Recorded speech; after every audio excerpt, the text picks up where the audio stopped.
at a time when there have been reports of a potential breakthrough on the cards for India and China along the frontier. A key set of remarks by the army chief, who said we have to confront, contest and cooperate with China. At the same time, he's not ruled out potential progress, because there have been suggestions that India and China might actually be on the verge of something substantive in Ladakh. Let's listen into what the army chief had to say. As far as China is concerned, it has been intriguing our mind for quite some time.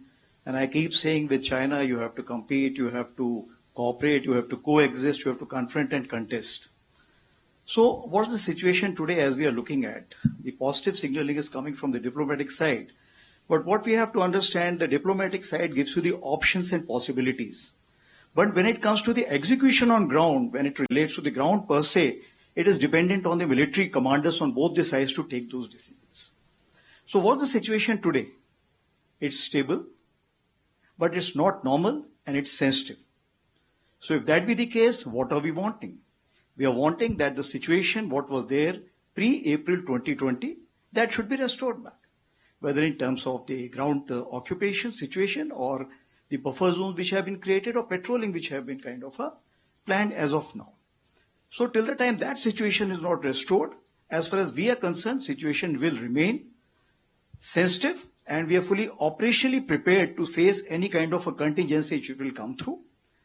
And in complete gamut, if we see, the trust has become the biggest casualty. So do you see progress? Because that is the word that is being used a lot, that there is progress. Do you see a possible deal on, say, on Demchok or some other place? So what we're talking about from April 20, if we see that over a period of time, both sides have been sitting together, diplomatic parleys have been taking place. We have had approximately 17 SHMCL or the Corps Commanders Level Conference. We had 21 WMCC conferences which have taken place. And we have come a long way. In the sense, whatever were the low-hanging fruit, those have been already been resolved. Now, when it comes to the difficult situations where we have a different perception from both the sides, it means that both sides need to have in any negotiation win-win situation. So some kind of indication have been given from both the diplomatic side. Now the military side will sit together and see how this can be translated on ground. And when it comes, what is on the table? Everything which is we can think of, it's on the table along the northern front, and it also includes Depsang and Demchok. All right, well, joining us, three very fine voices, perhaps the best in the country to actually look at this situation. General D.S. Huda, former Northern Army Commander, General Satish Dua, former Chief of Integrated Defence Staff, and Ambassador Ashok Kanta, former Ambassador of India to Beijing. Ambassador Kanta, let me come to you first. Do you believe, on the basis of what you're reading, that there could be a potential diplomatic solution in the offing for Ladakh, which obviously needs to translate into something militarily on the ground? We'll get to that later on, but do you believe that China is now in a mood to actually move towards a diplomatic solution at one level? Well, we have received some signals coming from China, including from their Ministry of National Defense. But I'm not sure that we are anywhere close to resolution of disengagement issue. If you go by what Army Chief stated today, he very categorically stated that we want a restoration of situation as before April 2020 in terms of actual control, in terms of patrolling and buffer zones. In fact, buffer zones didn't exist in April 2020, so we'll have to dismantle buffer zone. In any case, buffer zones, I thought, were meant to be temporary expedient to get over a difficult situation. And Army Chief also very rightly brought out that the present situation is stable but not normal, and it's sensitive. So if you go by requirements laid down by the Army Chief, if those requirements are fulfilled, good, then we should have disengagement. But we shouldn't have a solution which results in continued denial of patrolling by Indian troops to places they're visiting earlier prior to April 2020, including in Depsang Plains and Demchok, as also access for Indian graziers to grazing grounds they were visiting earlier. General Huda, I think the last part of what the chief said was interesting when he said everything is on the cards, including Demchok and Depsang. That's obviously based on an indicator from the Chinese that, look, we are looking to sort this out as well. Do you see this as a glass half empty or a glass progressively half full?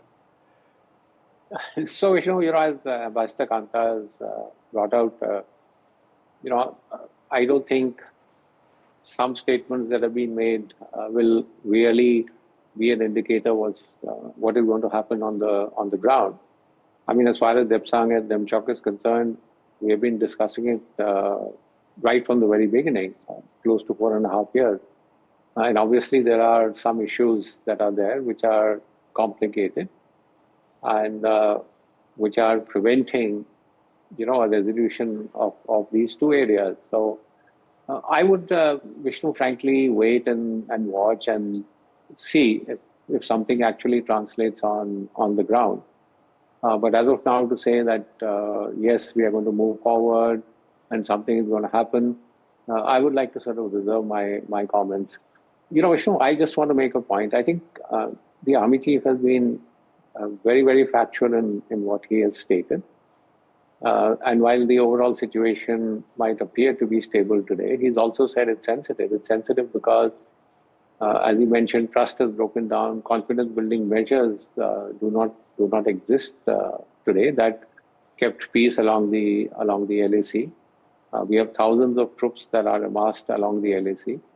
And local incidents and something like Yangtze, which had happened in the past, could spiral out of control. So as I said, I would sort of not currently be too hopeful of what the situation is.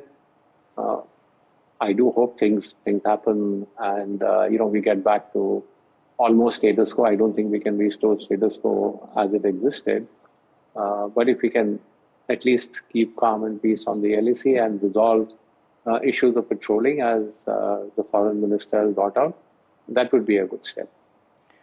General Dua, there have also been a few suggestions that China might be interested in linking Arunachal Pradesh with Ladakh, as in there may be progress in Demchok, in Depsang, in Ladakh, if there is progress to patrolling areas in Upper Subansiri, in Arunachal Pradesh and parts of Tawang. Now, those are areas which have always been Indian territory. It's not disputed in any way. It's well inside the Makmohan line, our notion of the LAC, etc., etc. Can there be some sort of quid pro quo which would be acceptable to New Delhi? That's Vishnu. That's a question that's been around for decades. I mean, can there be a quid pro quo? We read about the fact that there was a time when we nearly agreed to a quid pro quo. But talking about this linking that you talk between Arunachal and Ladakh, China has been developing its infrastructure, and its infrastructure is far ahead of, on the border areas, is far ahead of India. But in the last few years, we've made great progress. We've developed our infrastructure vigorously, whether it is roads, bridges, tunnels, and the Army Chief spoke about it, mentioned that also today. So all in all, I feel that apart from things, I'll try not to repeat what my co-panelists have already said, but the fact is the way the Army Chief spoke about it, one of the most succinct, very good statements that have come from Army Chiefs in the recent past. I think it is also Army Chief's talk today in the defense dialogue gave out a very strong and a firm signaling to China. He also said, we are ready. I spoke about infrastructure earlier. He said, as far as deployment is concerned, as far as the readiness is concerned, we are ready. However, he also expressed hope in these two different levels of talks that he mentioned. We've had several rounds of talks. He mentioned those two places by name. I know, and all the C's that he used, the cooperate, confront, coexist, etc. I think we are going to see more of it. Of late, if I may just say this, of late, the headlines that are coming out of China, there is a little change in the tone and tenor. And I think I think we are going to see more of this. It will remain sensitive.